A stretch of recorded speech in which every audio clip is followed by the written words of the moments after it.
and one and all, how's it going, everybody?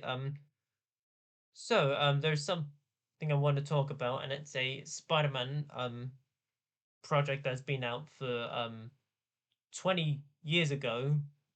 Gosh, came out in 2003, and I thought why not as well do it? Because I've seen a couple of YouTubers say that this is the most unappreciated Spider-Man series, and I thought might as well talk about because I recently watched it for the first time, and I might as well talk about, and that is Spider-Man: The New Animated Series. So I watched this for the first time, and I myself kind of enjoyed it. It was sort of kind of linked with Sam Raimi's Spider-Man trilogy almost, because a year before in 2002, Spider-Man was successful. It was where superhero films were starting to get into gear. You know, this was definitely one of them for sure. This, along with X-Men, and it was just really good. So, and you have other Spider-Man TV shows like the 1960s TV show, the 1980s, and of course the 1990s TV show, uh, one of the best out there, along with the X-Men series and the Batman the Animated Series. And then later on in the 2000s, there was the Spectacular Spider-Man, which was extremely good. But in the early 2000s, in 2003, there was this Spider-Man TV show um, that I thought was quite unique. And keep in mind, guys, I will go into spoilers in a little bit. So I do highly suggest you guys check out this TV show. It is pretty damn good. Um, it is on Disney Plus. So I not too sure if the UK did have MTV. Correct me if I'm wrong. Um, but I watched it on Disney Plus, and I would recommend you guys watch it on there. So you have an interesting cast voicing in here. You have Neil Patrick Harris, who voices Spider-Man, which I think is quite a unique choice because Neil Patrick Harris is a very popular actor. You know, he's in quite a few things. Then you, of course, have Stan Lee, who plays Frank Elson, if that's how you pronounce the character's name. Yes, he plays a character. He does not make any cameos, but correct me if I'm wrong, because I've only just watched the finale today. So, but Stan Lee voiced it, some random character, and I think it was pretty good. And then you of course have other actors in here like Michael Clarke Duncan, who plays Kingpin, also played Kingpin in the 2003 Daredevil film with Ben Affleck. Michael Clarke Duncan reprises his role um as Kingpin, even though this is a different project. Pulls it off very well. Then you have other actors in here like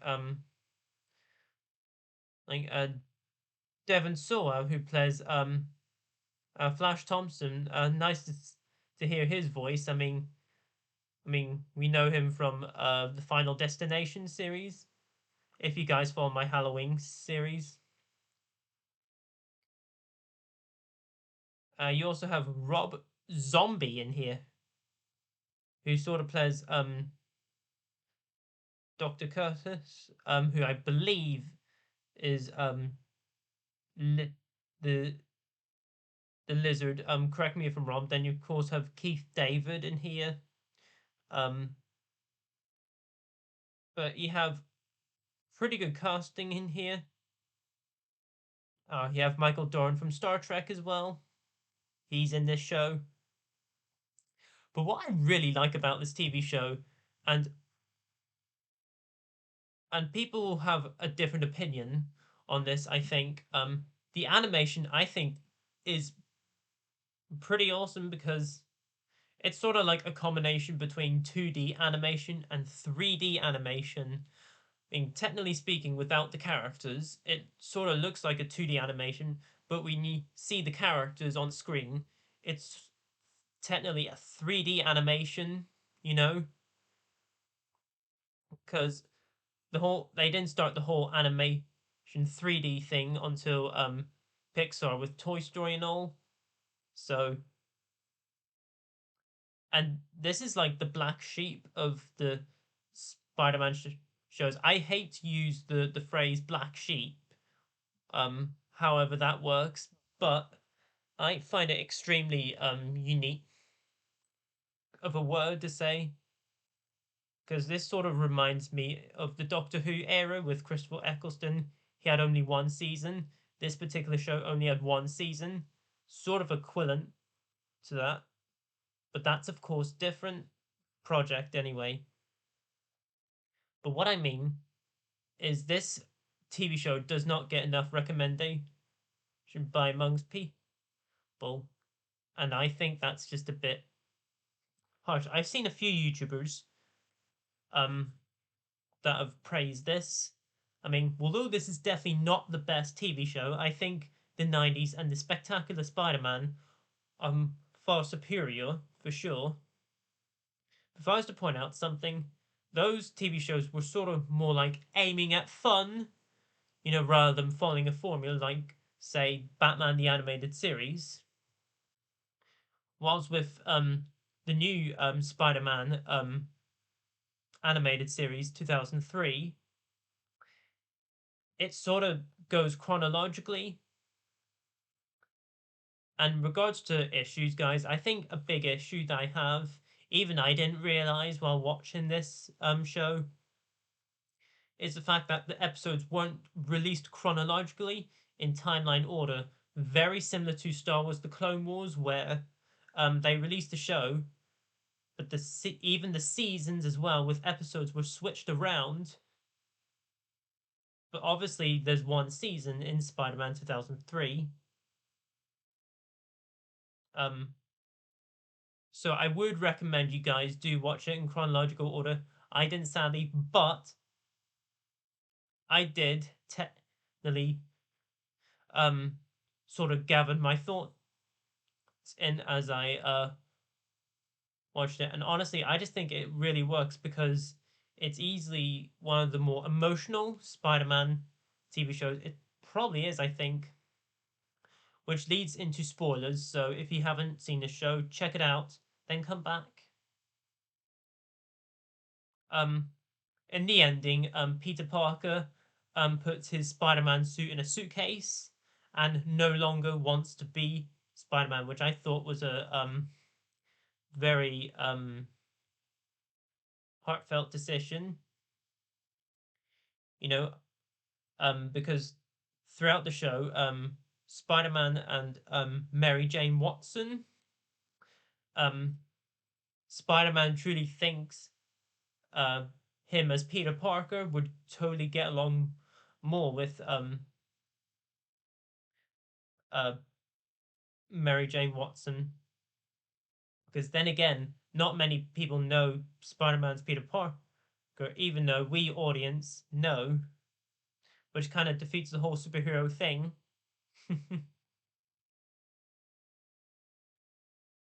But you've got some really good episodes in here. I mean, you have. I'm just going to go into the episodes here so I can read them all. But with episodes, you have episodes like Heroes and Villains. You have Royal Scam, um, Law of the Jungle, Sleeping Secrets, Tight Squeeze, um, Head Over Hills, The Party, Flash Memory. Then, of course, you have the two-parter finale, Mind Games, which I thought was a very unique finale. Had this sort of opposite gender twin baddies where they're sort of making Spider-Man do something, you know, and things are sort of getting a bit messed up. But in part two, it goes out very well in the end. That's the only time I'm going to get spoilery, because I want you guys to see this show for yourself. But all in all, guys, there's not really much to talk about this show because there's obviously one season. But I think the voice acting is pretty good. Some pretty good animation, and I liked how the show went out. You know, it was very different to Spectacular Spider-Man and the 90s animated series as well. There you go, guys. That was my thoughts on the 2003 Spider-Man animated series. I just thought, why not talk about something, you know. I'm glad I'm talking about doing some new things on this channel after new release movies not being up their game lately. But let me know below, guys, what you guys think of the 2003 Spider-Man animated series. Let me know below in the comments. Have a great discussion down there. It'll be a divisive show, I'm sure, anyway. But I'm sort of on the positive anyway. But as always, if you're new, please feel free to comment, like, subscribe, share this video, and notify that bell before you leave. And as always, until my next video, I shall see you then, and peace.